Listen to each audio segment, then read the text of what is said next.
Schwinn. In this video, we will show you how to replace the drive belt on the Schwinn 190 upright bike. Before you begin, please make sure you read the assembly manual thoroughly as it contains important safety warnings and service tips. The following tools are recommended for this procedure. Begin by disconnecting all power to the machine before you service it. Unplug the AC adapter from the wall outlet and machine. Next, flex the edges of the top shroud to disengage the inside tabs from the main assembly. Please note, it may be easier to pry up the edges of the top shroud using a flathead screwdriver. To avoid damage to the surface of the shrouds, we recommend putting a piece of cloth over the screwdriver blade. Carefully rotate the shroud on the console mast to get access to the main shroud screws. Using a No. 2 Phillips screwdriver, remove the 5 screws A that attach the left main shroud to the right main shroud. Orientation is based from the sitting position. Set the hardware aside for reassembly. Next, remove the 3 screws B that attach the crank disc to the right main shroud using a No. 2 Phillips screwdriver. Set the hardware aside for reassembly. Using a No. 2 Phillips screwdriver, remove the 5 screws A that secure the right shroud.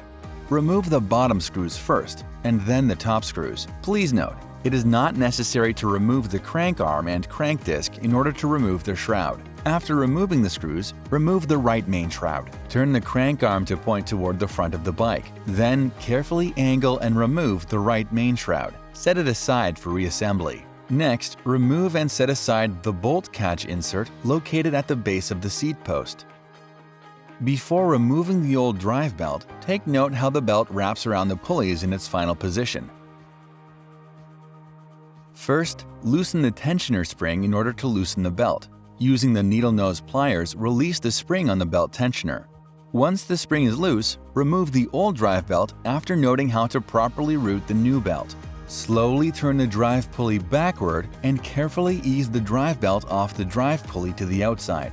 Be sure to keep fingers clear of all pinch hazards as you turn the drive pulley.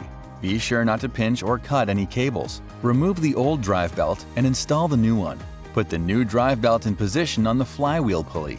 Put the drive belt in position around the tensioner assembly as previously shown. Be sure that the lower portion of the drive belt is above the tensioner bearings and the tensioner assembly. Slowly turn the drive pulley backward and carefully ease the drive belt onto the drive pulley. Be sure not to pinch or cut any cables. Make sure the drive belt is aligned on the flywheel pulley, belt tensioner, and drive pulley. After checking that the drive belt is fully in place and working properly, you may reinstall all previous parts. The remainder of reassembly is the reverse procedure. When reinstalling the right shroud, install the top shroud screws first. Be sure not to pinch or cut any cables.